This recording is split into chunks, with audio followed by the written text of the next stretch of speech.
Bonjour tout le monde, bienvenue dans ce nouvel épisode du podcast Tout Trail. Aujourd'hui, je reçois un collègue physiothérapeute et non pas un collègue de clinique, mais un collègue physio, Sylvain Laprise. Comment vas-tu, Sylvain? Ça va très bien, toi aussi? Ben oui, ça va. Merci beaucoup d'avoir accepté mon offre de venir jaser au podcast parce que on a eu l'occasion de collaborer ensemble un peu au niveau du club l'an dernier. Tu m'avais proposé de faire une capsule parce qu'on fait ça en fait à chaque semaine. On propose aux membres une capsule d'une dizaine de minutes environ sur différents sujets. Et puis, toi, comme physio, tu as décidé de te spécialiser, je ne sais pas comment est-ce que c'est arrivé, on en reparlera tantôt, mais en douleur chronique. Puis, tu as vu beaucoup de similitudes entre la gestion de la douleur chronique puis la gestion du mental en course. Puis, c'est de ça que tu nous avais parlé dans une capsule, c'est ça, là, au mois de mars-avril Mhm, l'année mhm. passée. Puis, j'avais trouvé ça vraiment très intéressant. Puis, j'avais eu le goût de te relancer sur différentes affaires. Fait que je me suis dit, bon, ben ça y est, ça se passe, on le fait. Aujourd'hui, ben Sylvain, présente-toi un petit peu. Qu'est-ce que tu fais dans la vie? Ben, comme tu l'as dit, je suis physiothérapeute. Dans le fond, je suis physiothérapeute clinicien et aussi propriétaire d'une clinique en Abitibi, à Amos. Je suis aussi responsable de l'organisation d'une course à pied ici à Amos, donc l'Express H2O Desjardins. Puis, je suis un coureur, là, évidemment. Principalement coureur en sentier maintenant, mais ça fait quand même plus de 20 ans que je cours sérieusement. J'ai commencé sur la route, puis éventuellement, dans le fond, c'est drôle, la course en sentier, c'est arrivé dans ma vie parce que mon beau-père était chez moi. Mon beau-père est français. Puis, il se préparait pour l'UTMB. Moi, je connaissais pas du tout ça. Donc, lui, il est plus en marche nordique, mais quand même, là, il se préparait pour un événement. Puis là, il y avait ses cartes, puis il regardait ça, puis il faisait sa préparation. Puis là, je trouvais que ça avait l'air vraiment intéressant. Puis là, on commence à parler de ça, tout ça. Puis là, il parlait qu'il fallait avoir des Rolling Stones. Fait que ça a commencé à germer dans ma tête. J'ai commencé à regarder les courses qui permettaient de ramasser des Rolling Stones. Puis dans le fond, c'est comme ça que je me suis inscrit à l'UTHC 65 la première année. Puis c'est ça, puis là, j'ai eu la piqûre de la course en sentier, puis je retournerai pas sur route. J'aurais de la difficulté à retourner en arrière. Ah ouais, hein? Tu retrouves pas nécessairement les mêmes sensations dans ta pratique de la course à pied sur la route Ben, et en sentier? il y a différentes choses là, qui me font triper en course en sentier. C'est sûr que moi, j'aime ça quand ça va vite. Ça, c'est un peu Mhm. contradictoire, mais c'est en course en sentier, tu vas pas nécessairement vite, mais tu as l'impression d'aller vite parce que le bord est proche, avec les arbres, ça Je défile, tu es comprends. concentré, il faut que tu mettes les pieds, tout ça. Fait que ça, je trouve ça cool. Puis, tu sais, c'est beau, là. Tu sais, c'est vraiment d'être dans la nature, puis tout ça, là, tu sais, versus des longs bouts de droit dans les chemins ici, là.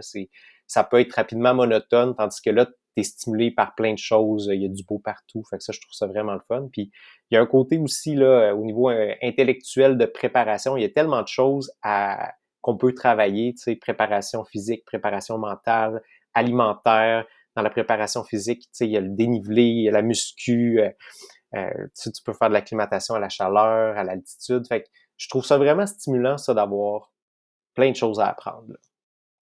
Effectivement. Puis c'est vrai que quand on rentre dans ce dans ce bassin-là, ben, on se rend compte que justement, il y a beaucoup de choses qu'on peut développer. On Mhm, peut, même si tu as des connaissances qui sont énormes en frais de, tu sais, de musculo-squelettique, tu sais, tout ton bagage de physio, puis tu as probablement fait des formations de la clinique du coureur, puis des choses comme ça, puis là, tu arrives, puis il y a encore tellement de choses à explorer, puis à apprendre, puis mhm. à... Ouais, je trouve ça... T'as vraiment raison. T'as vraiment raison Tu sais, il y a un côté de aussi mentionner ça comme ça.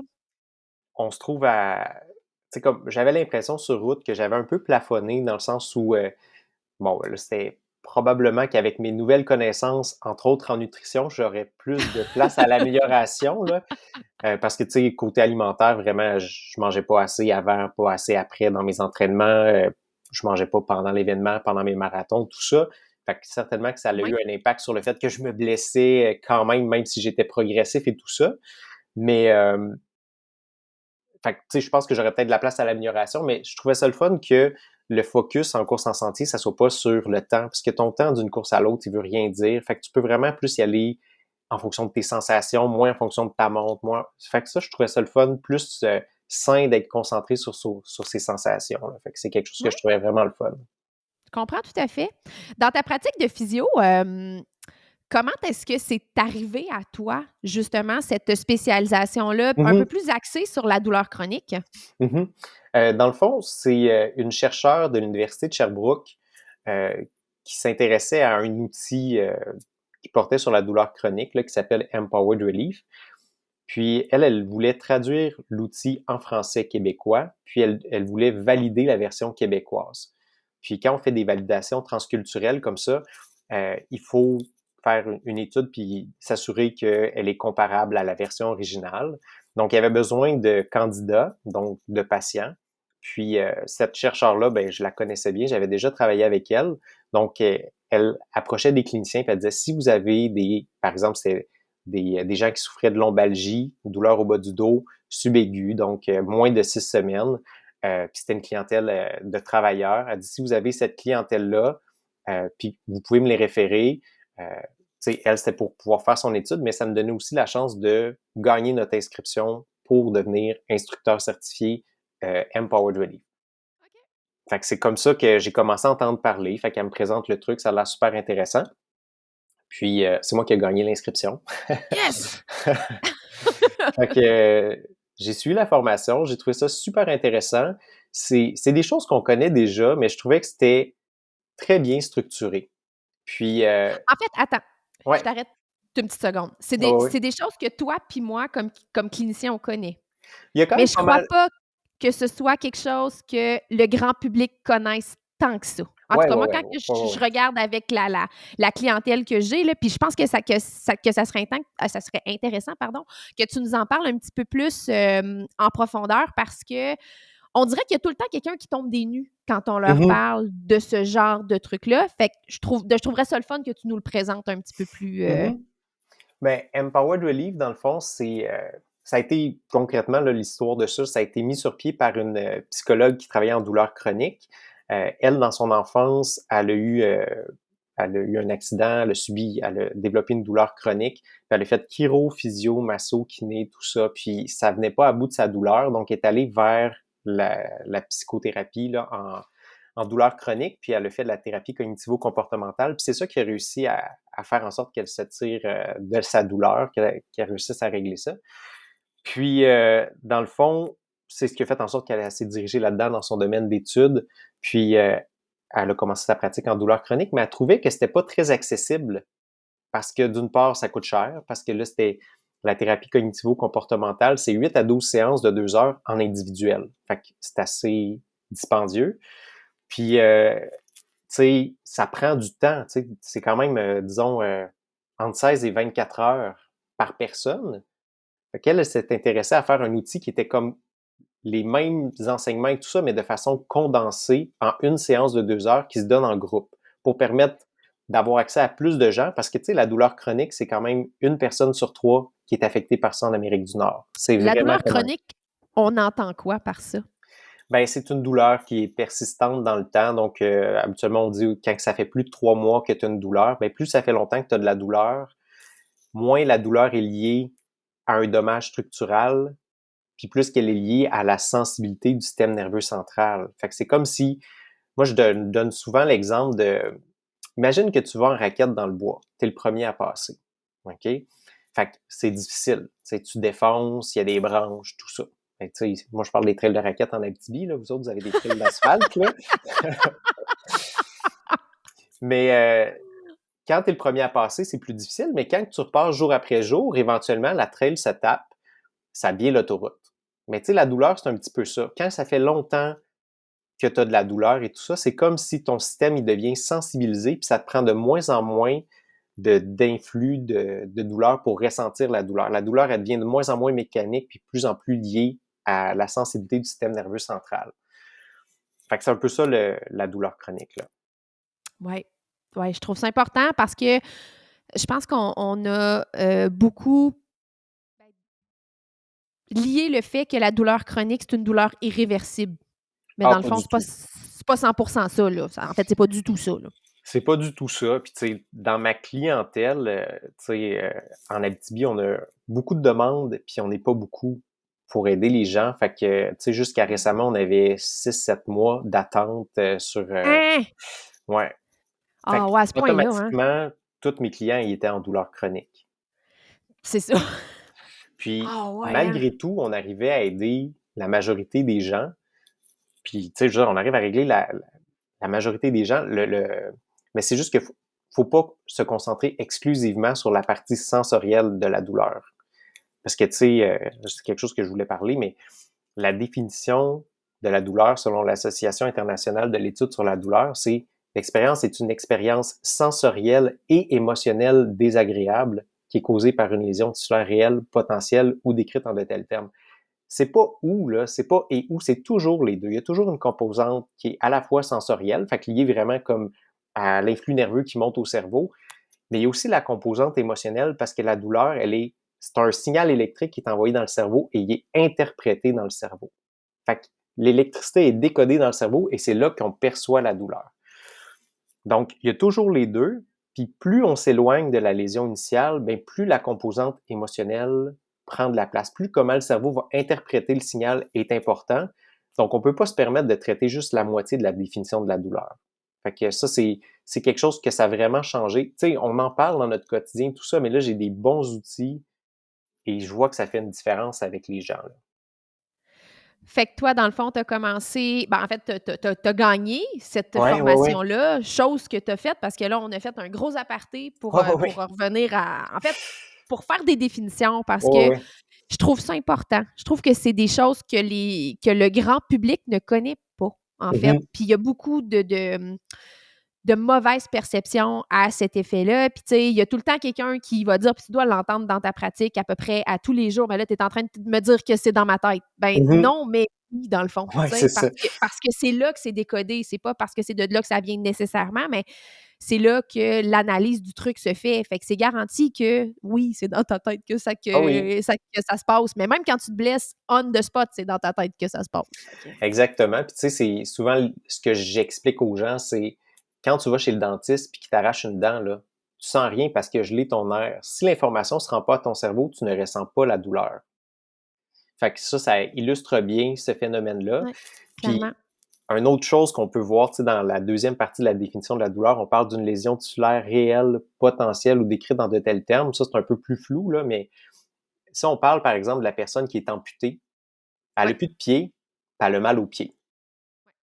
Ça, on appelle ça la douleur fantôme. Puis, tu sais, c'est juste qu'à 90% des gens qui sont amputés qui vont ressentir de la douleur dans leur membre qui a été coupé. Même une fois que le moignon est beau, tout est guéri, ils vont quand même ressentir de la douleur dans cette zone-là. Puis concrètement, ce qui arrive, c'est qu'en tout temps, notre cerveau reçoit de l'information sur toutes les parties de notre corps. Tu sais, en ce moment, tu es assis, tu es assise, puis tu sais, là, tu te concentres sur moi, probablement. Fait que tu sens pas la pression de tes fesses sur la chaise, tes pieds au sol, tes vêtements sur ta peau, la température de l'air. Tu sais, ton cerveau, il focus sur les éléments qu'il considère pertinents, mais il y a beaucoup d'informations qui arrivent quand même. Dans un contexte où on était amputé, le cerveau ne perçoit plus rien qui vient du pied. Là, à un moment donné, il dit pourquoi je ressens rien? Donc, il nous envoie un signal puis dit il envoie de la douleur, regarde qu'est-ce qui se passe au niveau de ton pied, là, j'ai plus d'informations. Fait que ça, c'est le mécanisme c'est ce qui se passe quand on a de la douleur fantôme.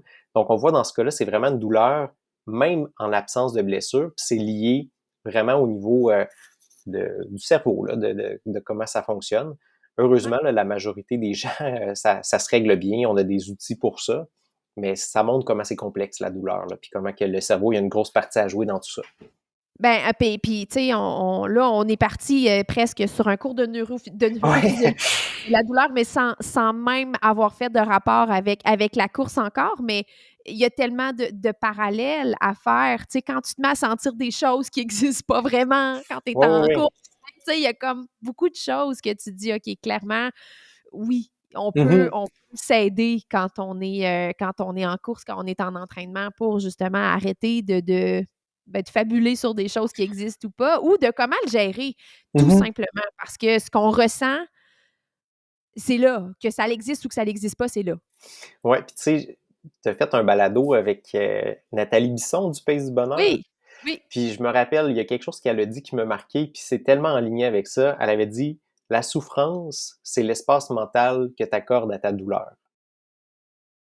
Tu sais, Moi c'est aussi, exactement ça m'a frappé ça. En fait, ouais. je n'ai plus jamais utilisé le terme souffrance après ça.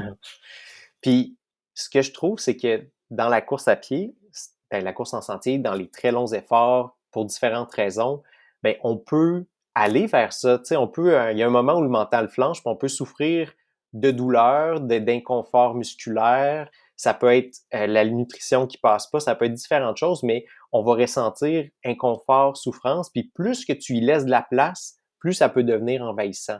Fait que Ouais. c'est un peu comme ça que moi j'ai fait le lien entre ces outils-là de la formation qu'on a appris, les concepts et tout ça, et ma pratique du sport. Puis, tu sais, je veux dire, je suis pas un expert, là, mais je suis en processus. Puis je trouve ça intéressant d'appliquer ces choses-là.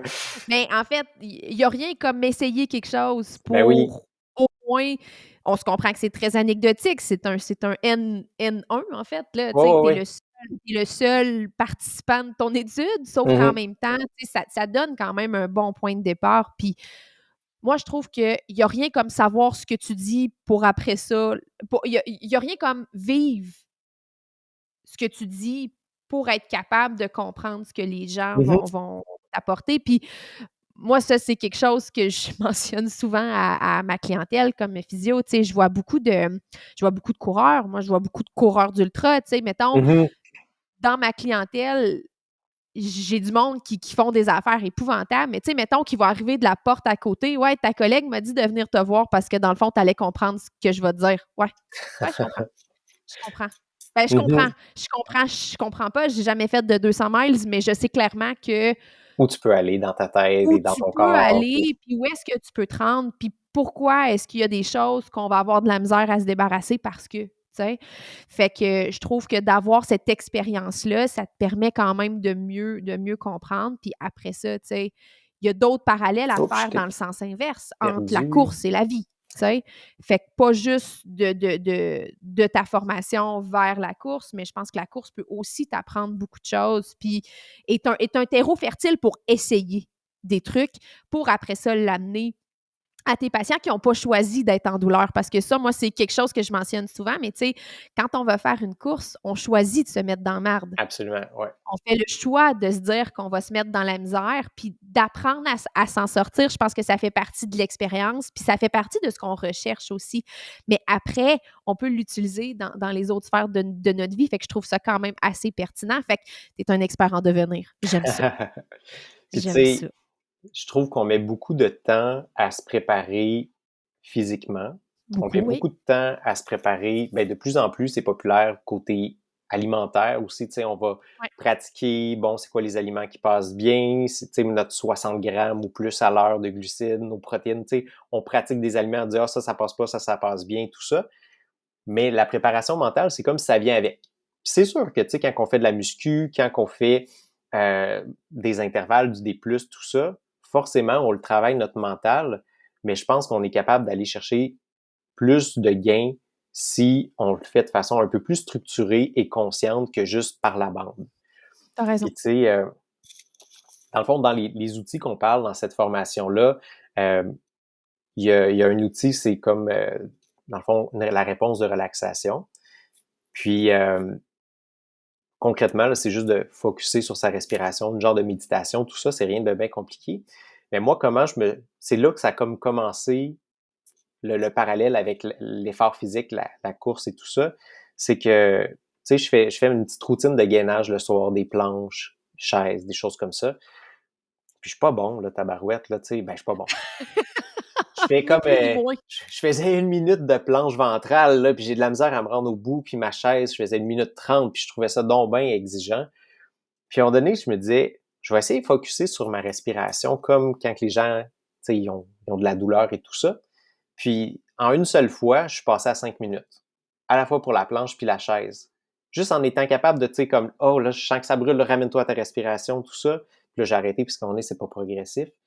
Mais c'est Ben, quand puis même, surtout, c'est pas très utile ben non non, c'est plus. Tu ça. sais, on Mais c'était s'entend, là, intéressant de 5 faire le minutes de test puis de chaise, voir dans isométrique, quelle t'as pas mesure de ça gain pouvait avoir un gros réel. impact. Ouais.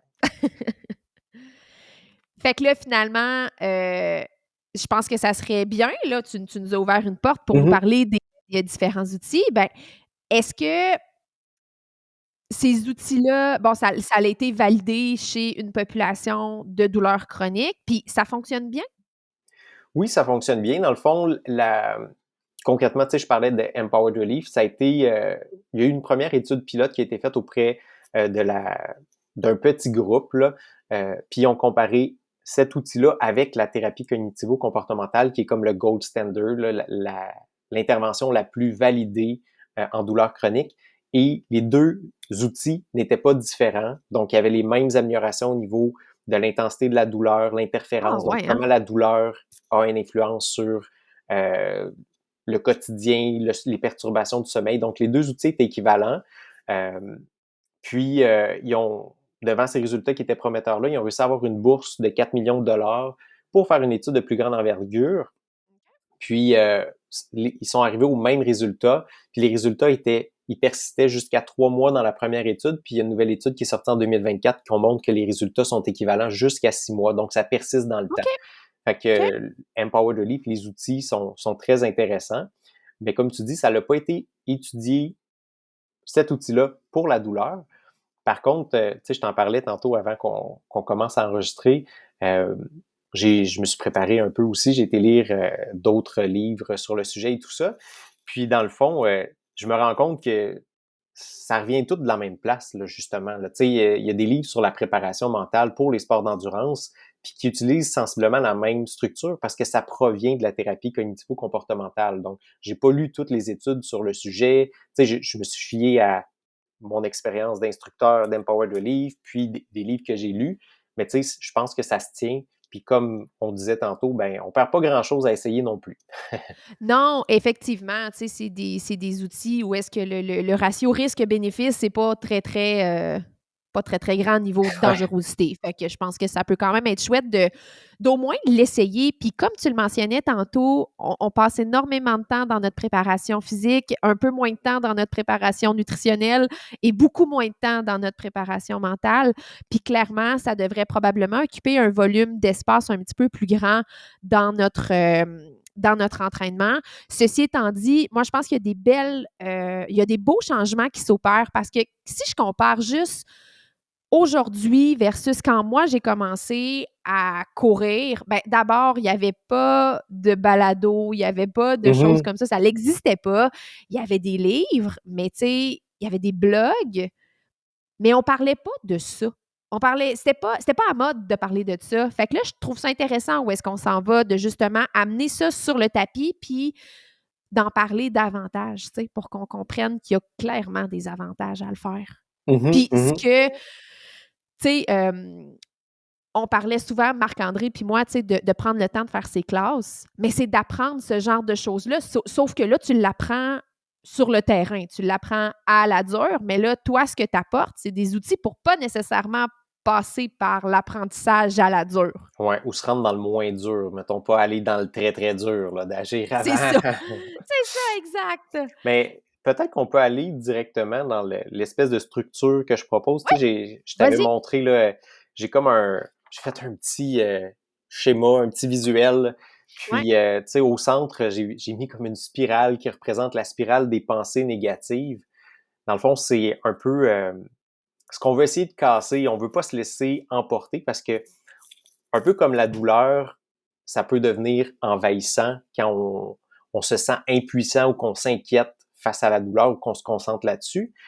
Mais il y a différentes choses pendant un événement, peu importe la distance ou la durée, mais ça peut arriver qu'on s'enligne vers une direction puis que ça commence à spinner dans notre tête vers le négatif.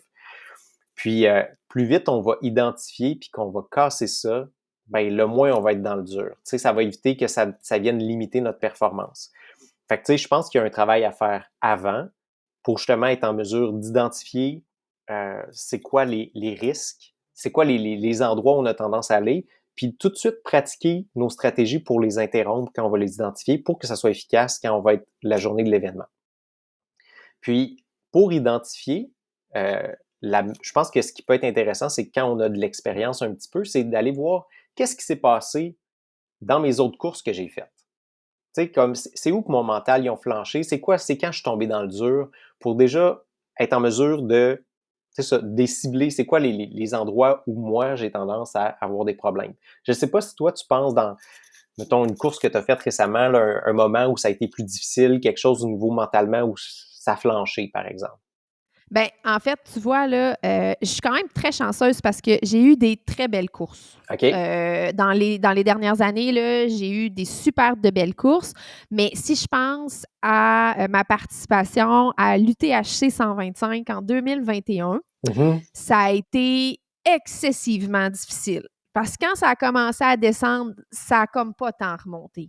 OK. Puis après ça, ben, justement, tu sais, tu te rends compte que bon, là, c'est difficile, fait que là, tu manges plus. Fait que là, tu manges plus, fait que c'est difficile. Fait que là, c'est difficile, ça fait mal, c'est difficile. Tu sais, c'est comme si un moment donné, tout devient dans tout. Puis après ça, c'est dur de dire que c'est beau, je l'ai identifié. What now? Qu'est-ce Oh, que oui. je fais Ouais, ouais, avec ouais. ça? Puis, tu sais, c'était ma première expérience de, tu sais, de plus de 100 kilos. Puis ça avait super bien été jusqu'à 100 kilos. Puis à 100 kilos, ça a flanché. Puis ça n'allait plus du tout jusqu'à la toute fin. Mais j'ai eu beaucoup de chance parce que je n'étais pas toute seule. Mhm. Fait que je courais avec un bon ami depuis longtemps. Puis Fred, c'est un gars qui n'était pas à ses premières expériences de long. Puis tu sais, il a été exceptionnel sur toute la ligne. Fait que, tu sais, on s'est rendu au bout, puis finalement, on l'a fini, tu sais, en courant avec le sourire, mais c'est ça, ça a vraiment été difficile. Puis après ça, moi, j'ai appris tout ça, tu sais, c'est ce que je te disais tantôt, tu sais, c'est l'expérience qui a fait qu'à un moment donné, ben là, OK, parfait, j'ai appris à reconnaître ça. Pourquoi est-ce que ça s'est arrivé? Je m'en rappelle plus, il faudrait que je relise mon blog. Probablement que je l'avais noté, justement. Pourquoi est-ce que ça s'est mis à mal aller? Qu'est-ce qui s'est mis à mal aller, tu sais? Puis après ça, je m'en rappelle, je viens de m'en rappeler, c'est ça. Oui, je me souviens. Je me souviens. Fait que, tu sais, c'est une histoire de justement, tu sais, de douleur, d'inconfort qui s'est augmenté. Puis là, le ravito, il arrivait pas. Fait que là, ça a comme. C'est ça. Fait que maintenant, j'ai appris que le ravito, il arrive quand il arrive. Parce qu'à Ben toutes oui. les fois que tu l'attends, que tu regardes sur ta montre n'est jamais coordonnée avec, Mhm, mhm. avec le GPS de l'organisation. Fait que tu n'arrives jamais à la bonne place. Fait que, tu sais, t'es mieux de garder ton plan à toi sur ta durée, ta distance à toi et de pas attendre ce qui arrive. Moi, ça a un apprentissage qui a changé ma vie. Voilà, je voulais partager. Ben, tu vois, tu sais, moi, Je c'est dans m'éloigne les... du sujet. Ben non, dans les choses, moi, que j'avais notées, tu sais, qui revient, je pense, ben justement, la douleur, là, tu sais, je pense à... J'ai fait Ouais. le Bromont Ultra dans l'automne passé. Puis, tu sais, en Abitibi, c'est pas très montagneux, là. Fait que pour moi, Non, c'était... c'est ça qui arrive, Il y hein? avait des bonnes pentes là-bas. Puis, dans les descentes, mes souliers, ça m'avait jamais fait ça, mais ils poquaient mon tendon d'Achille. Ah ouais, hein? Ouais, puis là, tu sais, j'avais comme une ampoule qui s'installait, puis à un moment donné, c'est devenu comme envahissant. Ça a commencé à prendre de la place, jusqu'à temps que je me dise: «Hey, tu regarderas ça au ravito, puis tu mettras second skin, là, passe à autre chose, là». Tu sais, c'était comme si là, ça commençait à prendre toute la place. J'avais plus envie de courir, là, je focusais là-dessus, tu sais. Fait que là, ça a été de dire à un moment donné: «Hey, passe à autre chose, là. Tu sais, le ravito s'en vient, tu Mais mettras tu ça». vois, moi, ce que j'aurais fait à ce moment-là, puis c'est ce que j'ai fait à l'Ultra Trail Forion à l'automne dernier, je me suis assise à terre, j'ai sorti mon second skin puis je l'ai mis. Ben oui, Fin de pourquoi l'histoire. pas. Ben oui. Fin de l'histoire. Fait que Fait que tu comme ça, ben, identifié, tu tu plus. agi. C'est ça, exactement. Fait que comme ça, parce que même si tu dis parfait, je reviens, j'arrête de penser à ça, n'en est-il pas moins que ton ampoule, elle a grossi? Mhm, mhm. Fait qu'elle finit par occuper un certain volume sur ton tendon d'Achille, qui finit par occuper un certain volume dans ta tête tantôt, puis ça peut être déterminant de ce qui va se passer après. Fait que, tu sais, moi, je pense que ça vaut la peine Ouais, d'agir vite et maintenant, surtout sur une affaire que tu peux contrôler comme ça. Un ampoule, absolument. là, aussitôt que ça commence, second skin, fin d'histoire. Fini. Puis tu sais, côté aussi planification alimentaire, on va entendre beaucoup, tu sais, c'est comme un des facteurs principaux que les gens vont arrêter. Ouais. Fait que, tu sais, quand que ça rentre plus, quand ils ont des, tu sais, tu te mets à vomir, peu importe. Fait que, Oui. fait que ça, c'est quand même un élément. Fait que si ça commence à faire ça, des fois, mettons, je commence à avoir la nausée ou oups, ça me roule dans la bouche. Là, je peux me mettre à commencer à dire, ouf, non, je m'en vais pas là, tu sais. Puis, tu sais, finalement, tu focuses sur tes nausées, puis là, ils font juste prendre plus de place, ils deviennent plus C'est ça. importantes. Puis, fait que, tu sais, il faut être capable de dire, bon, c'est pas la première fois que ça m'arrive, je vais arriver à passer au travers, je change d'aliment, tu sais, essaye de manger autre chose. Fait que de pas laisser ça prendre trop de place. Fait qu'on s'entend que l'étape 1, c'est de l'identifier. Étape 1, c'est de l'identifier. Puis, tu sais, il y a différents, tu sais, justement, douleur, planification alimentaire, tu sais, des erreurs de trajet. Ça peut être quelque chose que, tu Ouais, sais, ça peut être tough. Ouais, c'est l'année vrai. Quand passée, tu j'étais allé en France, puis moi, je suivais une coureuse qui était loin devant, puis qui était loin, elle était peut-être à 500-600 mètres, mais on avait un bout d'asphalte, puis ça descendait, puis là, ça roulait, là, puis j'étais comme à 3,45 du kilomètre, puis la musique était bonne, c'était parfait. Puis là, on est, je la vois qui commence à faire des drôles de signes et tout ça. Là, il y a une voiture qui monte en sens inverse, on était comme dans un petit bout dans un chemin. Puis là, je me disais, oh, ça va pas. Puis là, on se rend compte tous les deux qu'on n'est pas dans le bon chemin, on a manqué quelque chose. Fait qu'on se met à remonter dans l'autre sens. Mais elle était complètement plus là. J'étais première, putain! Tu sais, elle était pas capable de décrocher. Fait que j'essayais de la remonter, tout ça, mais elle, ça l'a vraiment affecté la suite de sa course. Tu sais, je la rattrapais dans le ravito après, puis elle était encore en train de chialer, que c'était mal indiqué, puis tout ça. Mais au final, tu Ah sais, elle a ouais, pas fait hein? une bonne deuxième partie de course parce que, ben, probablement que ça faisait juste tourner en rond dans sa tête et tout ça. Fait que, encore là, il faut faire attention de pas laisser prendre trop de place. Puis, tu sais, moi, dans les autres choses que j'ai identifiées, c'est j'aime pas que les gens attendent après moi. Fait que quand je fais une course puis que j'ai des gens, puis je leur ai dit, ben, je pense le faire en 6 ou 7 heures, puis que là, je me rends compte que ça va pas le faire du tout, là, ça me met de la pression, ça peut affecter, ça prend de la place beaucoup. Fait que bref, tu sais, je pense que c'est important d'abord de regarder dans nos expériences antérieures, c'est quand que ça l'a mal été ou c'est quand que ça a commencé à prendre de la place puis affecter notre performance. Et aussi de regarder notre prochaine course qu'on va faire, c'est quoi les choses qui sont à risque? Tu sais, je sais pas trop, là, on s'en va faire une course en Europe, puis là, le dénivelé, c'est 1500 mètres d'un coup. Ça se peut que ça brûle les cuisses puis que ça me joue dans la tête. Tu Ça se sais, peut. l'altitude, tu sais, il y a différentes choses comme ça. Fait que déjà de regarder la course, puis c'est quoi qui est différent, c'est où je risque d'avoir des problèmes pour identifier quand que la tête peut faire en sorte que mon petit feu, qui est le problème réel, devienne un tabarouette de gros feu dans ma tête, là. Fait que ça, je pense que c'est la première chose à faire, puis c'est une analyse qui doit se faire vraiment dans un temps hors course, là. Tu sais, on En s'assoit amont, là. exactement. Ouais. Puis ensuite, il faut avoir des stratégies pour interrompre ça quand la spirale a envie de s'installer, tout ça. Donc ça aussi, il faut un peu euh, le planifier, il faut le pratiquer aussi euh, dans un contexte d'entraînement régulier. Ensuite, on peut le pratiquer dans un contexte d'intervalle où on est plus sollicité, dans de la muscu, dans du D+, dans des week-end shocks, pour que quand on va arriver la journée de l'événement, on sache c'est quoi qui fonctionne bien pour moi, puis que ça se fasse plus aisément, plus facilement, que ça soit plus efficace. Fait que, il y a différentes stratégies qu'on peut utiliser. Euh, Moi, je dirais, mettons, la première, ça serait calmer son mental. Fait que calmer son mental, c'est un peu comme ce que je C'est disais facile à tantôt. dire, Ouais, c'est ça. ça.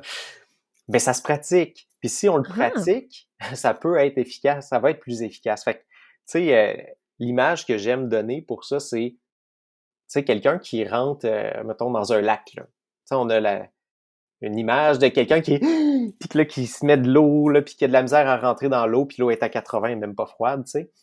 Puis, il y a des gens qui rentrent dans un bain de glace tout doucement, puis comme si de rien n'était. mhm. Pourtant, c'est pas mal plus inconfortable de rentrer dans un bain de glace, mais ils ont choisi de rester calmes. Ils se sont pratiqués, ils se sont concentrés sur leur respiration.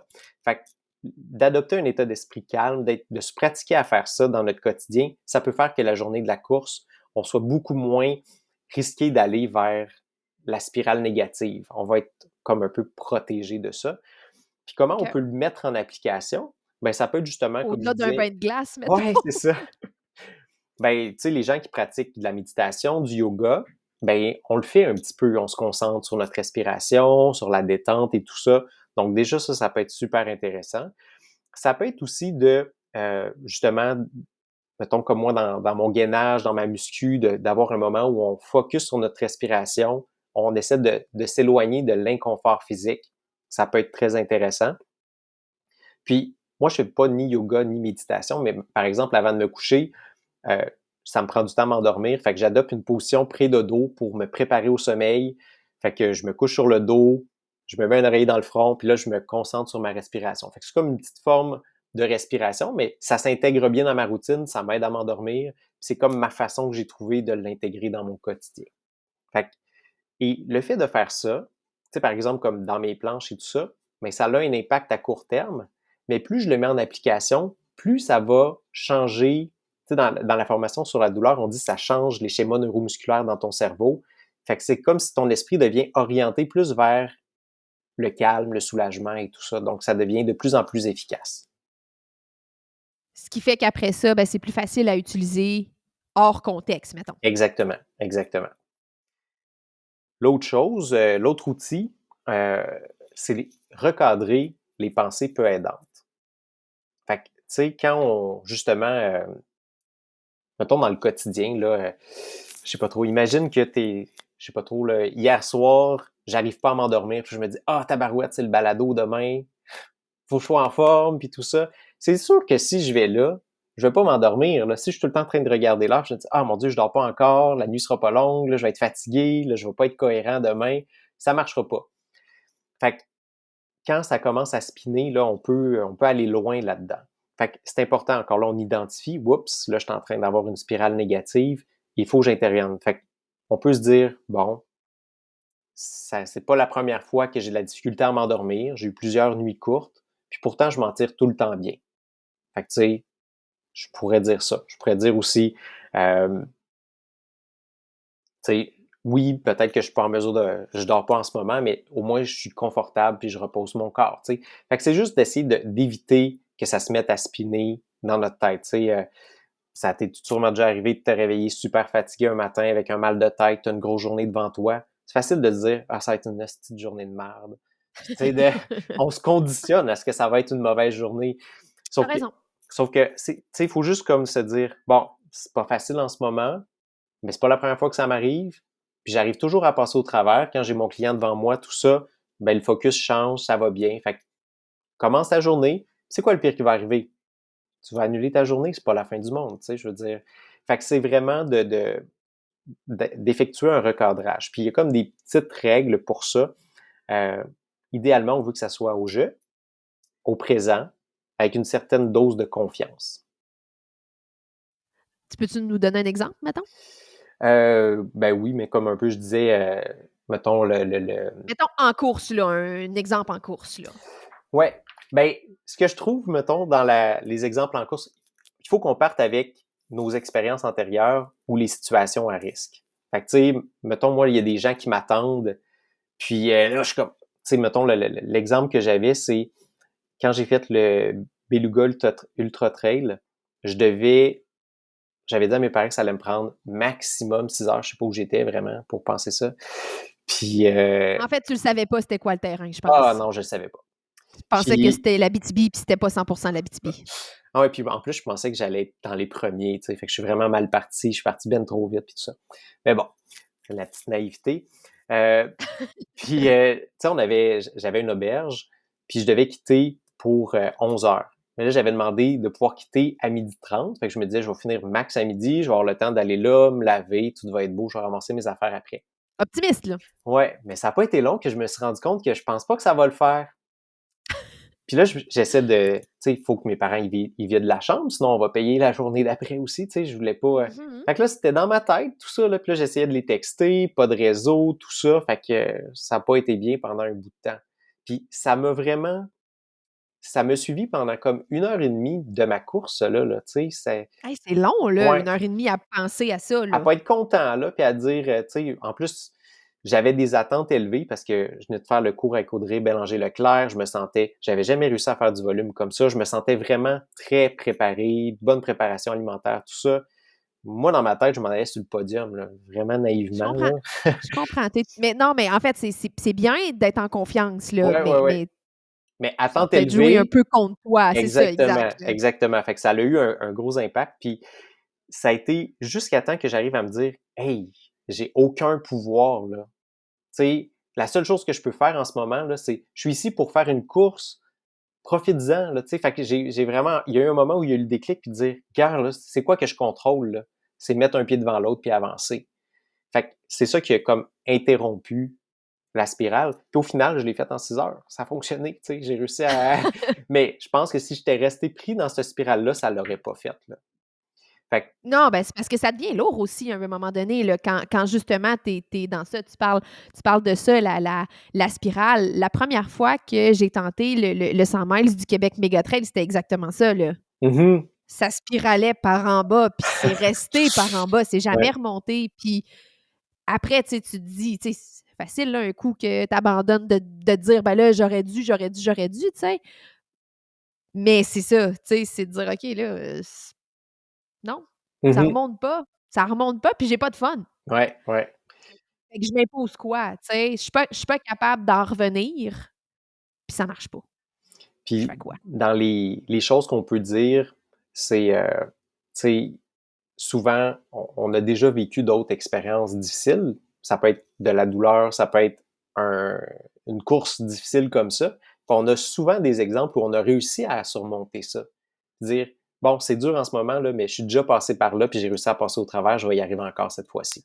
Fait que ça, c'est un exemple de recadrage, puis ça c'est assez général. Ça s'applique autant pour l'alimentation qui passe pas, tu sais, on entend dans les expériences de coureurs que ça passe pas, puis ils recommencent à manger, puis ça finit par passer, puis ils ont un deuxième souffle. Fait que si on se laisse pas envahir, ça risque de revenir plus vite. Fait que de se dire, ben, je suis déjà passé par là, je suis capable de passer au travers encore cette fois-ci. Puis j'aimais beaucoup aussi, parce que je trouve que des fois, on n'a pas la disposition mentale pendant une course. Tu sais, on peut être fatigué, puis ça peut être dur de se faire ce gros recadrage-là. Fait que de le pratiquer avant, c'est intéressant. Mais, tu sais, il y a Anne Bouchard qui a souvent des comme mantras positifs, de se Oui, dire, tu sais, c'est quoi pendant Caribou, elle disait dragon, caribou, phénix. C'était comme 3 mots pleins de sens pour elle qui la ramenaient à pourquoi elle faisait ça. Fait que quand c'était difficile, elle se disait ça dans sa tête, mais c'est une forme de recadrage. C'est comme quand la spirale, elle s'installe, je ramène ça dans ma tête. Je me dis ces mots-là qui sont pleins de sens pour moi, puis qui me permettent de passer à autre chose. ouais, puis Anne est quand même capable. Ça, moi, j'ai été quand même assez, impressionnée par la force mentale de cette femme. Elle est Mhm. incroyable. On n'est pas Elle tous est égaux incroyable. là-dedans, hein? Non, non, effectivement, mais tu sais, en fait, tu sais, j'imagine qu'il y a aussi cette portion d'expérience-là aussi. Ouais. Anne, des choses, elle en a vécu, tu sais, fait que je suis sûre à son premier ultra, elle devait pas avoir ça, là. Puis Mhm. là, je parle un peu à travers mon chapeau, là, on y posera la question, mais je suis convaincue que c'est l'expérience qui lui a amené à, justement, à développer ces trucs-là. Ouais, c'est sûr que l'expérience nous en donne, c'est sûr. Je pense que de base, il y a des gens qui ont plus de facilité à être vers le positif, d'autres plus tendance à aller vers le négatif. Ouais, ouais, effectivement, il y a ça aussi, là. Mais d'une manière ou d'une autre, on a toujours moyen de s'améliorer. Fait que je pense que c'est Ouais. fait que, tu sais, le recadrage des pensées, ça peut être ça. Fait que soit, justement, on utilise les éléments les situations à risque ou ce qu'on a identifié, puis on se prépare déjà des recadrages au jeu, au présent, avec une certaine dose de confiance, où on pense à notre mantra positif pour les casser, les pensées peu aidantes quand ils sont présentes. Puis Ouais, une autre chose qu'on peut faire aussi, c'est, changer son focus. Fait ouais. que dans le cours sur la douleur, on appelle ça des activités d'auto-soulagement. C'est comme de faire des choses qui nous font plaisir, qui nous font un peu oublier la douleur.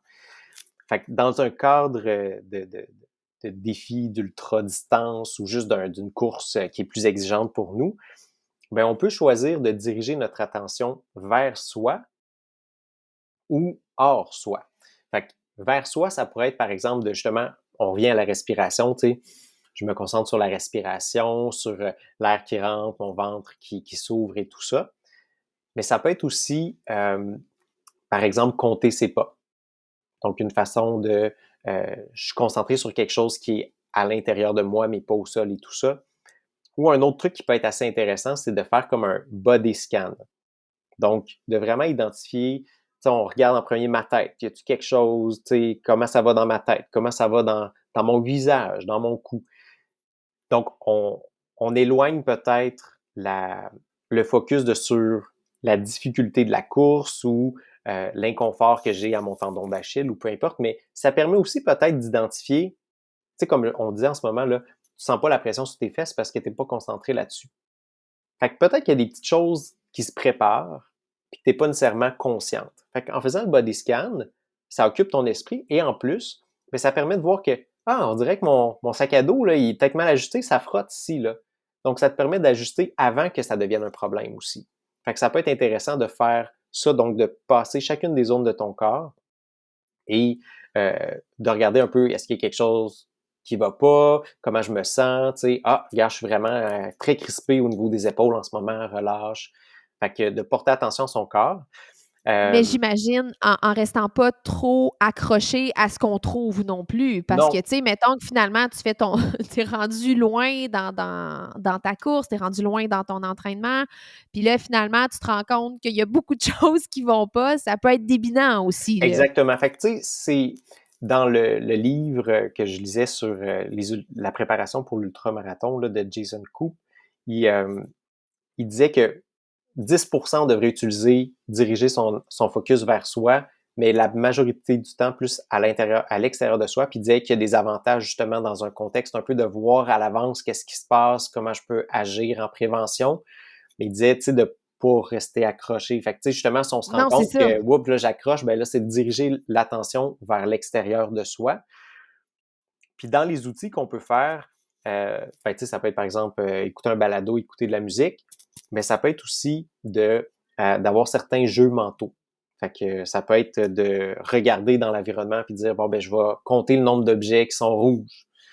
Ça peut être de nommer des pays ou des animaux. Il y a beaucoup d'objets rouges dans Non, les non, mais forêts en je dis ça Abitibi? comme ça. Ben, si tu dis vert, ça se peut que tu aies de la misère à compter, là. Ben, ça écoute, là, tu vas être très occupé. Ouais, c'est ça. Euh, Fait que il y a aussi Mais c'est un peu ça, là, tu sais, mettons, là, qui ne fait pas de mathématiques dans le courant, ben là? oui, c'est ça, exactement. C'est un peu ça, là, en fait, là. Oh oui. Puis un truc qu'il donnait aussi dans le livre que je trouvais intéressant, il disait imaginez une tâche comme faire une recette. Puis faites-la de façon très détaillée. Fait que mettons, je sais pas trop, là, tu fais une lasagne. Bon ben, j'ouvre le frigo, je prends la viande hachée, j'ouvre le tiroir, je prends le pot de canne de tomates, je sors l'ouvre-canne du tiroir, tout ça. Donc vraiment y aller étape par étape, tout voir ce qu'on va faire, ça peut nous occuper longtemps. Mais bon, la recette, c'est peut-être pas quelque chose qui va faire triper les gens. On dit, j'aime aussi bien souffrir à la course. Mais tu sais, il peut Ouais, avoir... je trouve ça quand même drôle. Mais tu sais, de trouver quelque chose comme ça qu'on est capable, une tâche de diviser pour occuper notre esprit, ça peut être une autre chose. Puis, ben c'est ça. Côté...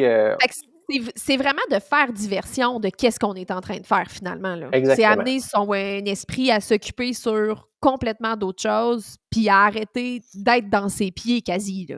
Exactement, exactement. C'est dans la formation, on parle de quand la douleur est omniprésente, c'est comme si on veut changer le poste de la télé.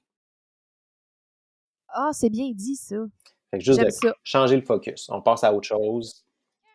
Fait que, fait que tu sais, ça, c'est tous les différents outils qu'on peut utiliser. Puis ce qu'on doit faire, c'est de les intégrer dans nos différents entraînements, voir ce qui fonctionne bien pour nous. Parce que, tu sais, comme faire la recette, moi, ça fonctionne pas. Je m'intéresse pas pantoute de cuisiner en plus en train de courir. Mais moi, compter les pas, ça fonctionne super bien. Tu sais, quand que je suis dans le dur, là, je me fais des tranches de sang, je me dis, je pense que d'ici en haut de la côte, j'ai 3800 pas, tu sais, par exemple. Puis là, je me mets à compter. Puis, fait que ça peut être des choses comme ça. Voir qu'est-ce qui OK. fonctionne bien avec toi. Puis après ça, ben, pendant l'événement, ben, il faut être à l'affût. Donc, dire, tu sais, là, je commence à tomber dans mettons, telle chose que j'ai identifiée, j'ai l'impression que ça commence à devenir un peu plus envahissant. Fait que tout de suite, interrompre ça, puis utiliser Puis un tu des fais ta différents. lasagne. C'est ça, exactement. Merveilleux. Ça, c'est cool. Puis le dernier outil, c'est quoi? Ben, dans le fond, il y avait ces choses-là. Une chose que j'ai ajoutée qui faisait pas partie du cours sur la douleur, c'est rechercher son why. Parce que, Je tu sais, comprends. ça, on en parle beaucoup, mais je trouve que quand tu sais pourquoi tu es là, ben, ça fait du sens. Tu sais, je veux dire, c'est plus facile Ouais. de se ramener. C'est probablement un peu ça aussi le mantra positif que Effectivement. Anne Bouchard a faisait, là, mais puis, tu sais, on dirait que c'est difficile des fois de voir le at large, là, tu sais, qu'est-ce que la course m'apporte. Mais des fois, ça peut être de voir pourquoi cette course-là. Parce Ouais. qu'il peut avoir un lien plus avec un événement particulier. Tu sais, dans mettons, l'UTHC, il y a une levée de fonds pour la sclérose en plaques. J'ai une amie qui souffre de sclérose en plaques. C'était quelque chose de significatif. Pour moi, ça rajoutait un sens à cette course-là. Fait qu'il y avait beaucoup moins de chances que ça se passe pas bien parce que j'avais quelque chose de viscéral qui m'attirait vers cette course-là. Fait que d'essayer d'identifier c'est quoi qui a fait que je me suis inscrit à cette course-là. C'est-tu juste une course parmi tant d'autres parce que je veux faire une course ou vraiment il y a une raison? Et si on identifie ça, ça peut nous aider à nous recadrer pendant l'événement. Puis de voir aussi, tu sais, quand c'est dans le dur, tout ça, là, pourquoi je fais ça à la base? Tu sais, il y a plein de choses, il n'y a probablement pas juste une raison, mais tu sais, quand même de le conscientiser un peu, là, puis de se rendre compte, tu sais, dans mon quotidien, qu'est-ce que ça m'apporte, la course? C'est-tu les gens que ça m'a permis de rencontrer? Tu sais, il y a plein de choses, de comment je me sens dans mon corps, comment je me sens dans ma tête. Fait que, c'est ça. Tu le sais-tu, toi, pourquoi tu cours? Écoute, je viens qu'à le savoir une fois de temps en temps, là. Je pourrais pas te le dire, là, mais c'est ça, en fait. Je pense que tu mets le doigt sur quelque chose, puis ça m'a amené à penser à quelque chose, tu sais, pourquoi est-ce qu'on se lance des défis? Puis pourquoi est-ce qu'on s'en lance autant que ça? Parce que Mhm, on dirait que quand on commence à courir, on a le goût de tout faire, hein? mhm, Fait que là, je pense que c'est une erreur que la majorité des coureurs débutants vont faire, de s'inscrire à des courses à toutes les fins de semaine, puis d'être constamment en mode je vais de course en course. Puis après ça, on perd un peu le sens de ça. Puis on dirait que vient un moment donné dans la vie où est-ce que on choisit les courses qu'on fait, puis ça rejoint exactement qu'est-ce que tu viens de dire là.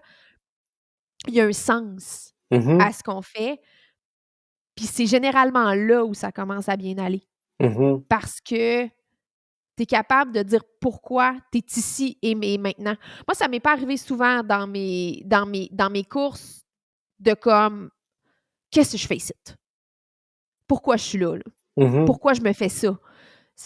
Je peux pas dire que c'est quelque chose qui m'arrive parce que les choix que je vais faire sont réfléchis en fonction de, bon, c'est quoi le big picture de ma vie de course, mettons, de l'année, mais vers quoi je veux aller et non pas juste je suis là parce que c'est cool puis tout le monde le fait, tu sais? Mhm. Tout le monde a dit que cette course-là était cool, fait que je la fais. Mais il doit avoir un propos pour te mobiliser à être là puis à overcome quand c'est dur puis Ouais. à parce que, tu sais, là, tu sais, on parle beaucoup d'ultra depuis tantôt, mais je pense que je fais juste penser à mon premier 30 kilomètres qui était le 30 kilomètres de la clinique du coureur. Puis même, on peut aller avant ça. La première course que j'ai faite en sentier, la première course, le 5 kilomètres que j'ai faite là, dans le fond là, de Saint-Adolphe, ici à Stoneham, là, que je trouvais ça tellement épais. Je me suis dit, mais qu'est-ce que c'est ça? Pourquoi je suis en train de faire ça? Ça a donc ben pas rapport de faire ça. Puis tu sais, on se comprend que je connaissais pas ça, l'ultra, là.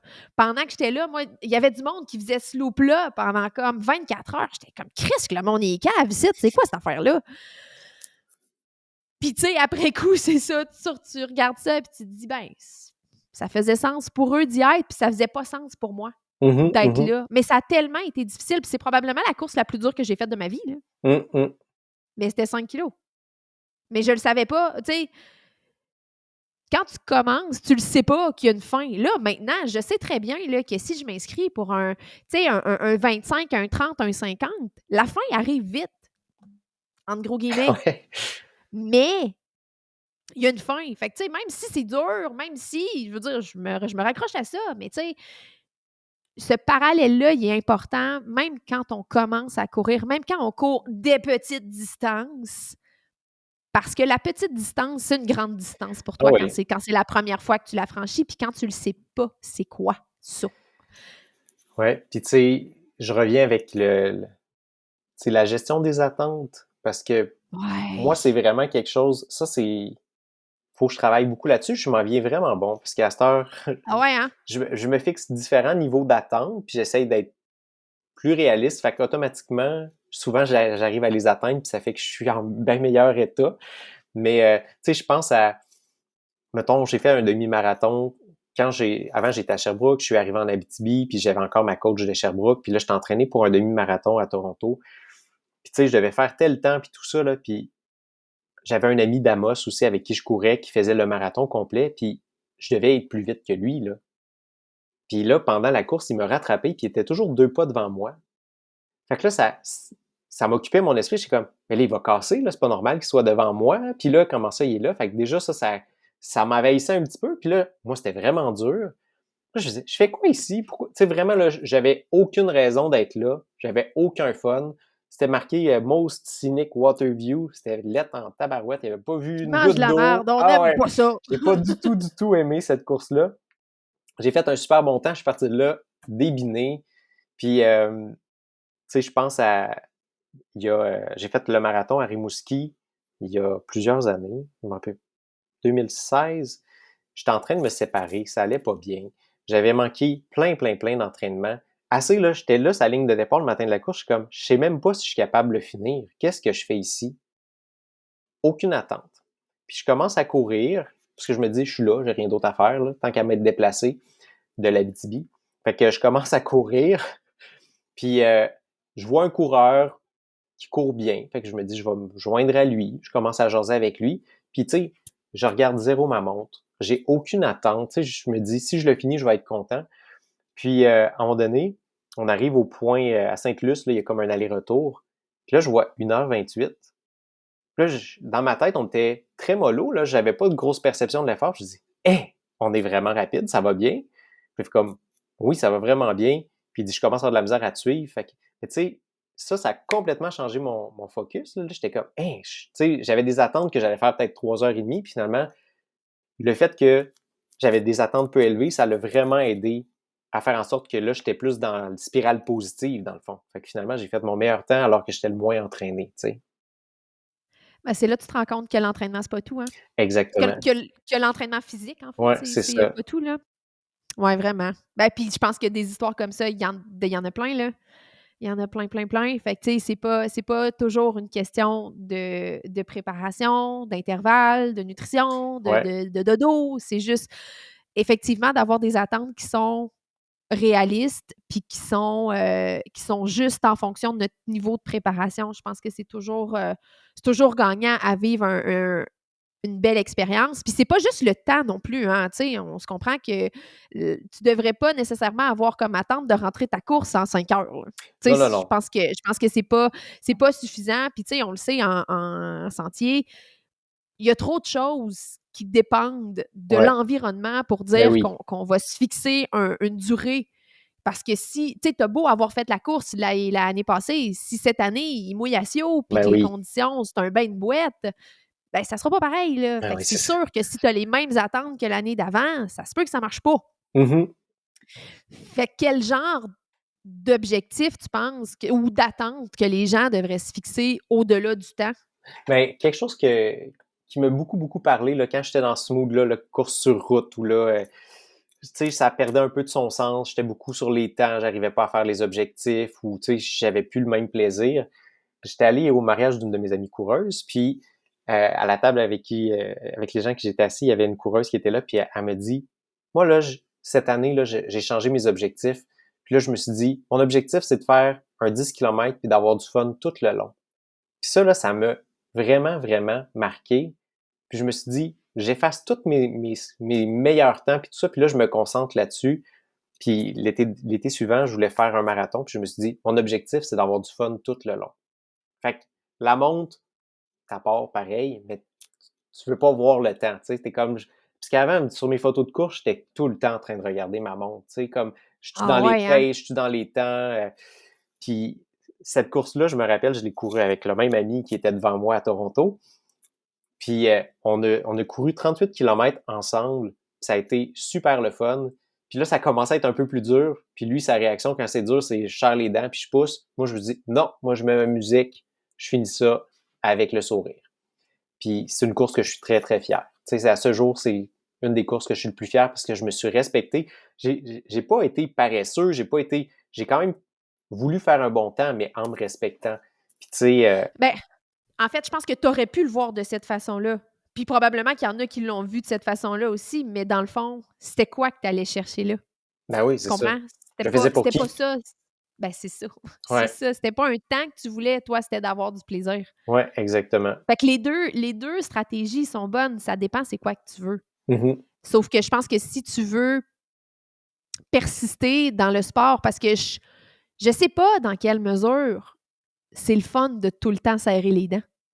mhm. Tu comprends? Ben Tu oui. sais, à quel point que tu ressors de tes expériences de course en étant ah, c'est le fun la course, les marathons, c'est cool, les ultras, c'est cool, blablabla, blablabla. Quand tu finis toujours tes courses, c'est genoux. Mhm, Je clairement. sais pas le plaisir, il est où là-dedans. Moi, en tout cas, c'est pas mon genre de fun, tu sais. Puis, je veux dire, je fais du très long, ça finit que ça fait mal, inévitablement, mais j'apprends là-dedans à comme Doser. ben, à doser, mais surtout, tu sais, ça me rappelle quand on était à l'Ultra Trail Florion avec Raph, qu'on est arrivé au fort. Puis là, on a eu une super belle course. Ça a tellement été une belle journée. Mais quand on est arrivé au fort, là, on s'est regardé puis on s'est dit, ça pourrait être la fin ici, hein? Ouais, ça pourrait être la fin. Puis on le savait qu'on allait se traîner jusqu'à l'arrivée, là. Ça, c'était garanti. Puis tu sais, c'était un grand bout de douette, là. C'est plat, plat, plat, plat, plat, quasi. Puis là, ben, tu sais, on s'en va un peu sur le bord de la plage. Puis on fait juste le chemin en sens inverse parce qu'on était passé par l'arrivée. Puis après ça, on s'en retournait au fort du bout du monde, puis on revenait. Mais quand on est arrivé au fort, c'est ça, on s'est regardé, puis c'est comme, ouais. Mais la bonne nouvelle là-dedans, cher ami, c'est que ça nous arrive maintenant. Ça aurait pu nous arriver au kilomètre 80, Ben oui, là. ben oui. Fait que là, on vit pas la même course, mais pas du tout. Mais on s'est pas raccroché au fait que c'était difficile. On en a ri, Mhm. puis on s'est dit, ben c'est ça. C'est difficile. Ben oui. Parfait. Fait que c'est pas devenu Arrête envahissant. de faire ton caca, puis ça va être correct. On s'en fout. Tu sais, on était dans ce mode-là, puis ça au final, même si c'était douloureux, même si c'était difficile, puis c'est drôle parce que je regarde des vidéos de cette section-là parce que, Mylène, une de mes amies, elle était là, puis elle est venue nous voir, puis elle nous a filmés à plein d'endroits, puis j'étais comme: «Il me semble que dans ma tête, je courais». Je marchais même pas vite, là.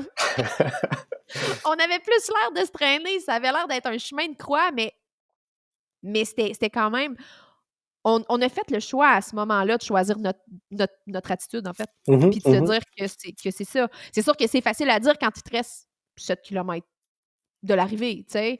C'est clair. Mais en même temps, de revenir de ça puis de se dire que, ben, c'est ça, c'est rien que ça. C'est dur. Parfait. On va mettre un pied devant l'autre, puis on va y aller. Ça a quand même vraiment changé parce que si je me réfère à cette expérience-là de 2021, où est-ce que j'ai pas choisi une attitude, ça a été vraiment très, très, très difficile. Puis dans le fond, je pense que ma situation a été quasi identique, tu sais, Mhm. mais je l'ai faite en bougonnant. Ben, c'est ça. On sait. C'est ça. C'est.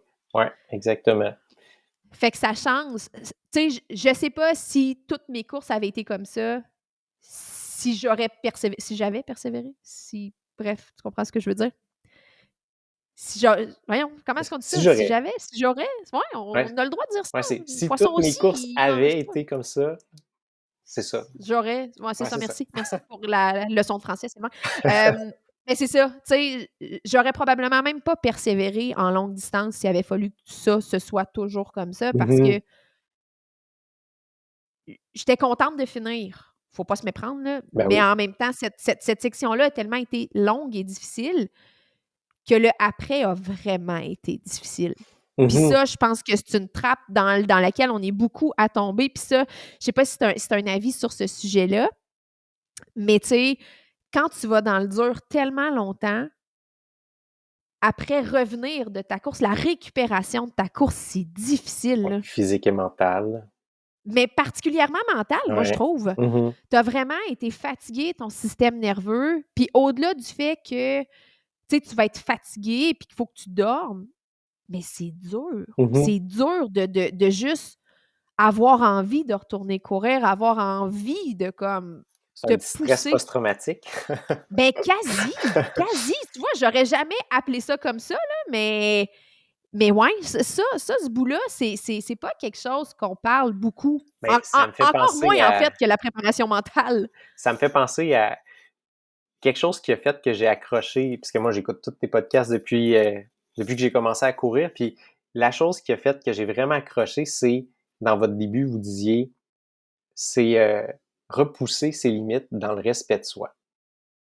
Tu sais, ça, là, c'est comme moi, ça faisait plein de sens, puis j'étais là dans ma vie de course sur trail, sur route où genre, je poussais, puis j'étais all-in, puis je me respectais peut-être pas tant, tu sais. J'ai fait un 5 km à un moment donné que je voulais faire un temps. J'ai gagné la course, j'ai fini à quatre pattes, j'ai vomi. Tu sais, tu vois où Ah, j'étais, là? C'est pas je comprends. super glorieux, là, tu sais. Moyen. Fait que, fait que, tu sais, ça m'a vraiment beaucoup parlé puisque j'étais là dans ma tête. Puis, tu sais, en ce moment, c'est beaucoup Mhm. plus comme ça que je vois la course, comme j'aime ça, l'accomplissement, j'aime ça avancer dans mes connaissances, devenir une meilleure personne, d'être plus en forme, arriver à faire des grandes choses. Je trouve ça le fun de sentir que j'avance, mais je veux pas dépasser la limite, je veux la repousser, je veux toujours être dans le respect de moi, puis ça, c'était vraiment quelque chose, c'est du, c'est du gossage sur un petit mot, là, mais ce mot-là, il était très, très, très significatif pour moi. Puis dans l'exemple que tu as donné, je trouve que c'est un peu ça, ça allait pas, puis tu as dépassé ta limite, puis tu as eu de la misère à en revenir, versus si c'est plus comme l'entraînement, tout ça, tout est là, puis tu arrives à repousser ta limite, je trouve ça différent. Ouais. Ouais, puis je pense que c'est là où est-ce qu'aussi tu peux te dire à un moment donné, ben, tu sais, c'est un autre sujet, mais j'abandonne, tu sais. Ben oui. Je tire la plug, puis je me fais pas ça Mhm. parce que je veux pas me faire ça. J'ai pas envie de me mettre dans cette situation-là, puis c'est pas correct de la sorte aussi. Ça veut dire quoi sur toi si t'as abandonné? Ben, rien dans le fond. Ben, parce que Rien. c'est ça, exactement. C'est sûr que ça peut être plus dur dans certains contextes, tu sais, si tu t'en vas à, mettons, une grosse course que tu attends depuis plusieurs années, tu t'es qualifié, tout ça, puis là, tu la finis pas, C'est c'est ça. fâchant, là, mais Oui, mais tu sais, au-delà de ça. il y a quand même ben, c'est ça, c'est d'arriver à mettre dans une balance, tu sais. Est-ce que les risques de un versus l'autre ou les conséquences plus que les risques, là, Ben oui, puis est-ce que je veux dépasser ça, me faire souffrir, puis ne plus avoir envie de courir, puis que dans 2 ans, je fais plus de sport, ou l'objectif, c'est, tu sais, j'ai toute ma vie là, pour continuer de les faire, ces courses-là, puis de me réessayer, puis d'avoir un autre défi, puis tout ça. Fait que dans cette vision-là de respect de soi, ben c'est un petit peu ça que tu dis, ben c'est pas cette année, ça l'a pas fait pour différentes raisons, je vais me reprendre. Tu sais. ou ben, en fait, c'est ça, il y a pas de bonne réponse à ces 2 éléments-là, Ben là. oui.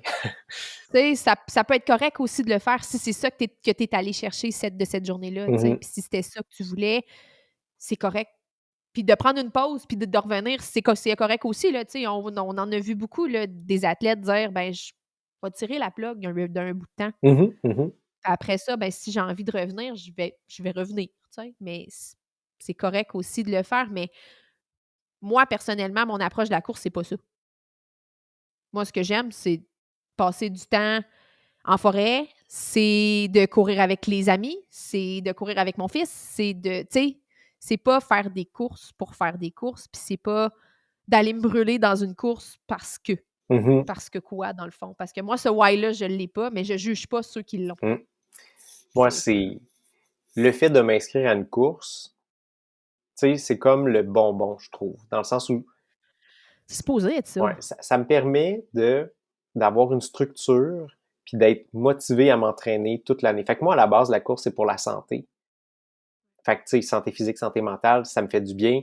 Mais tu sais, ce que je trouve le fun, c'est que c'est quelque chose qui me motive, puis je sais que, mettons, je me donne un défi à l'automne, ben, toute l'année, je vais être motivé, je vais avoir une structure, tu sais, ça va faire... Puis j'aime ça, moi, la discipline liée à l'entraînement. Je trouve que, tu sais, quand j'étais à l'école et tout ça, tu sais, on avait comme des échéanciers à court terme, on remet un travail, tout ça, un travail. Mais dans la vie de tous les jours, c'est comme un long fleuve. Il y a pas de, il y a les vacances d'été, il y a les vacances de Noël. C'est quasiment juste ça. Tu sais, sinon, il y a comme pas beaucoup Tu raison, d'échéanciers. tu Puis raison. je trouve que ça va tellement vite le temps quand on n'a pas de trucs comme ça. Puis d'avoir un entraînement où tu dis, ah là, j'ai ma phase intensive, là, j'ai mon week-end choc, là, j'ai mon événement. Moi, ça m'aide à comme structurer mon année. Ça me fait du bien. Moi, À j'aime ça. segmenter la vie. Oui, j'aime ça, moi, cette structure-là, la discipline de l'entraînement, j'aime ça.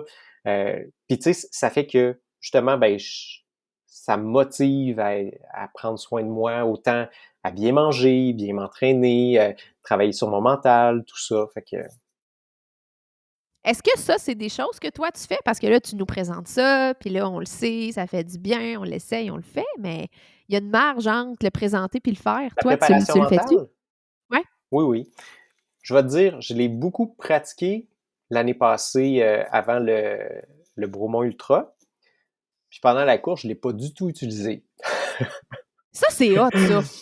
Ça, c'est très, très hot de pas en avoir besoin. Non, je n'aurais eu de besoin, j'ai juste Ah, tu non, pas non, été là. j'ai été imbécile, mais c'est comme si je l'ai pratiqué dans mes week-end shocks, puis pendant la course, Tu as tout ça oublié. ouais, ouais. Fait que je va falloir que je continue à faire mes devoirs. J'ai pas bien utilisé mes outils pendant Je comprends, l'événement, mais je j'ai comprends. vraiment fait la préparation, tout ça. Puis, tu sais, cette année, j'ai pas d'objectif de course officiel. Cette année, j'ai décidé de me fixer des objectifs différents pour travailler différentes facettes. Fait que, tu sais, je voulais faire 2 heures sur le tapis roulant parce que j'aime pas ça, pour travailler mon mental. Fait que là, Je c'était comprends. pour justement dire, bon, ça, c'est mon, je mets en application. Fait que ça, c'était un défi, c'est fait, ça a bien été. Je suis pas du genre à faire vraiment de la muscu. Fait que là, je m'étais dit, mois de février, mois de mars, je vais faire de la muscu 2 fois par semaine. Fait que là, je suis là-dedans. À date, j'ai respecté. Je veux faire un 5 km sur route, euh, Sans vomir. sans vomir, mais tu sais, je veux travailler ma vitesse. Quelque Ouais. chose que ça fait longtemps que j'ai pas nécessairement fait. Puis je veux voir ce que je vaux sur route maintenant, sans aller trop loin. Puis je veux faire un 100 km par moi-même euh, pour justement là, me motiver à faire aussi du volume et tout ça. Fait que c'est comme mes objectifs de cette année. Puis tu sais, j'ai des périodes où je veux travailler certains éléments de la préparation mentale. Comme je te dis, le côté calmer son mental, je l'utilise dans Ouais. mon quotidien. Pas mal à tous les jours, là. Ouais, c'est ça. J'ai ma petite routine de gainage le soir, je le fais là. Avant de me coucher, je le fais. Tu sais, ces outils-là, c'est bon pour le stress aussi. Fait que moi, il y a quelque chose que je gère pas bien, c'est d'être en retard. Fait que quand je suis en retard avec mes patients, c'est con, là, mais faut que je me calme, sinon je fais juste accumuler de plus en plus de retard. Ça, là, c'est épouvantable. Quand tu commences à être en retard, c'est fini. On perd le Tu contrôle. finis, tu as 25 minutes de retard, puis moi, je comprends pas pourquoi.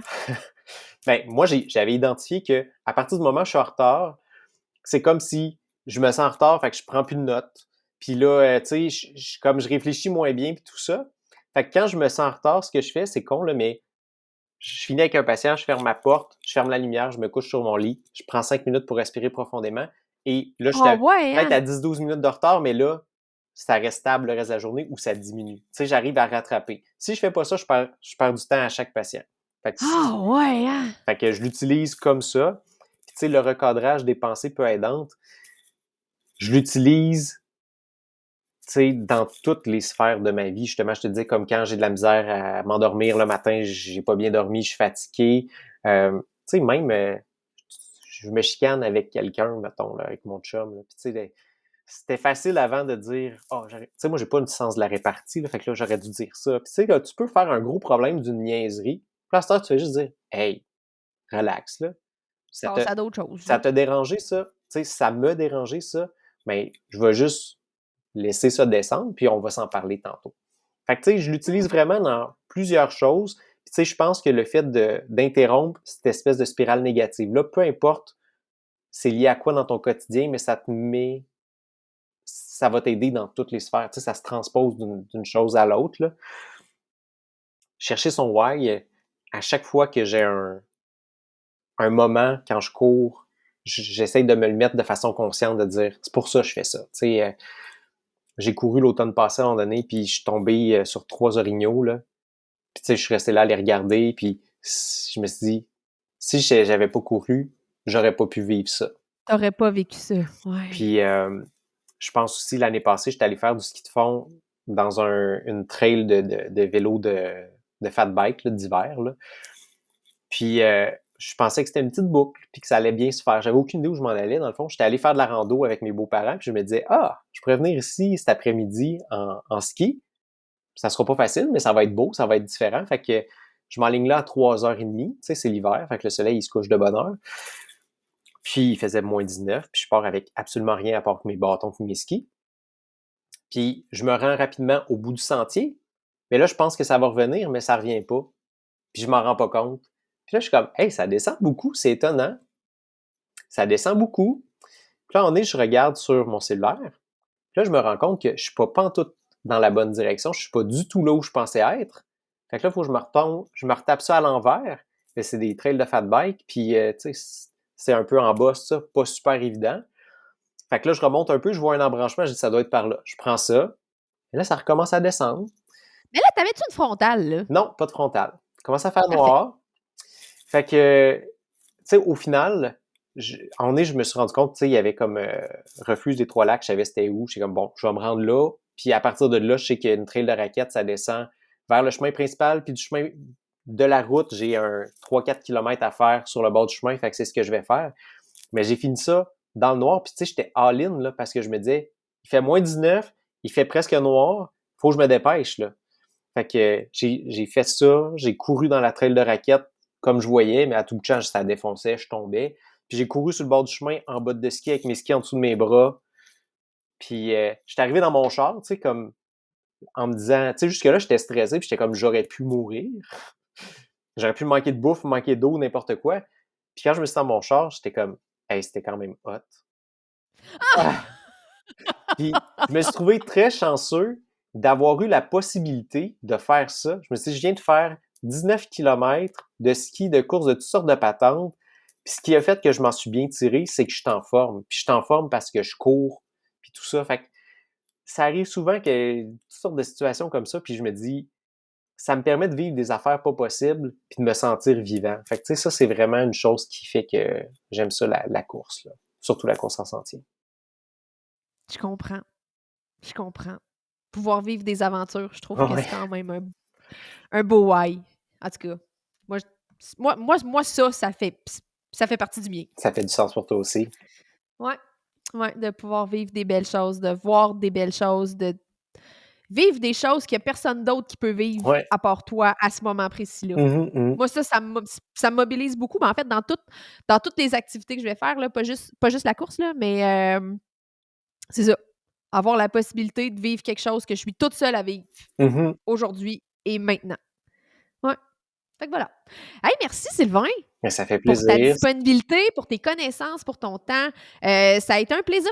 J'espère que les gens ont peut-être pris 2-3 petites notes là, de qu'est-ce que tu as mentionné parce que ben, je pense que c'était beaucoup des bons conseils qui sont faciles à intégrer. Puis comme on le disait tantôt, ça marche ou ça marche pas, mais ça coûte pas cher de faire le test. Là. Exactement. Puis tu sais, le truc que j'ai préparé, là, l'espèce de visuel, je peux te l'envoyer. Je sais pas si tu veux le rendre disponible quelque Je part, vais là. regarder comment je peux le rendre disponible parce que ça, c'est l'autre question.